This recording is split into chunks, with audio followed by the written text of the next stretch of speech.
গত ১৫ বছরের গুমের অভিযোগে শেখ হাসিনা, তারিক সিদ্দিকী, বেনজির আহমেদ সহ ১১ জনের বিরুদ্ধে গ্রেপ্তারি পরোয়ানা জারি করেছে আন্তর্জাতিক অপরাধ ট্রাইব্যুনাল। আগামী ১২ ফেব্রুয়ারি তাদেরকে হাজিরের নির্দেশও দেওয়া হয়েছে।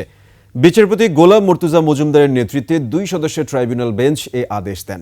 চিফ প্রসিকিউটর তাজুল ইসলাম বলেছেন, গুমের যে ভয়াবহ সংস্কৃতি তৈরি হয়েছে সেটি নিষ্পত্তি করতে হবে সুষ্ঠু তদন্তের মাধ্যমে। বিস্তারিত শাকের আরজু রিপোর্টে।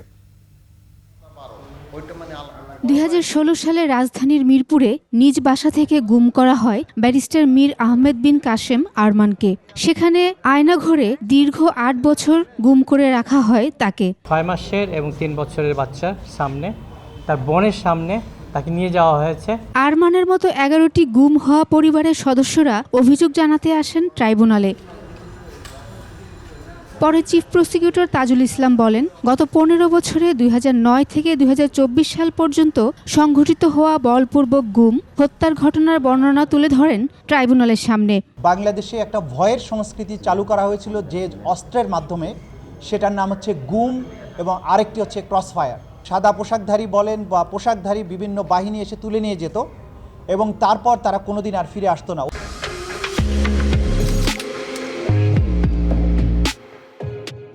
ভয়ের মাধ্যমে ভিন্ন মতাদর্শী, বিরোধী রাজনীতিবিদ, বুদ্ধিজীবী ও মানবাধিকার কর্মীদের বলপূর্বক উঠিয়ে নিয়ে নির্যাতন ও হত্যার মতো ঘটনা সংঘটিত হতো। এসব ঘটনায় র্যাব, ডিজি, ডিজিএফআই সহ গোয়েন্দা সংস্থাগুলো সাদা পোশাকে রাতে মানুষদের উঠিয়ে নিত। অপরাধটা সংঘটিত হয়েছিল তদানীন্তন প্রধানমন্ত্রী শেখ হাসিনার প্রত্যক্ষ নির্দেশে, পরিকল্পনায়। পুলিশ থেকে শুরু করে বিভিন্ন গোয়েন্দা বাহিনী, তাদেরকে দিয়ে এই সংঘবদ্ধ, সিস্টেম্যাটিক, ওয়াইড স্প্রেড এই অপরাধগুলো করা হয়েছিল। এসব ঘটনায় সাবেক প্রধানমন্ত্রী শেখ হাসিনা সহ তৎকালীন সরকারের উচ্চ পর্যায়ের কয়েকজন ব্যক্তির বিরুদ্ধে গ্রেফতারি পরোয়ানা চান চিফ প্রসিকিউটর। ট্রাইব্যুনাল তা মঞ্জুর করে। গ্রেপ্তারি পরোয়ানা জারি হয়েছে, সব মিলিয়ে ১২ জন। প্রধানমন্ত্রী আছেন, বিভিন্ন বাহিনীর লোকজন আছেন। কাজে কে সার্ভিং না অসার্ভিং এই বিষয়ে আমরা কোনো বক্তব্য রাখছি না।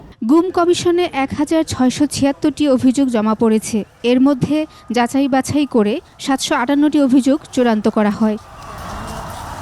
শাকেরা আরজু, ২১ টেলিভিশন, ঢাকা।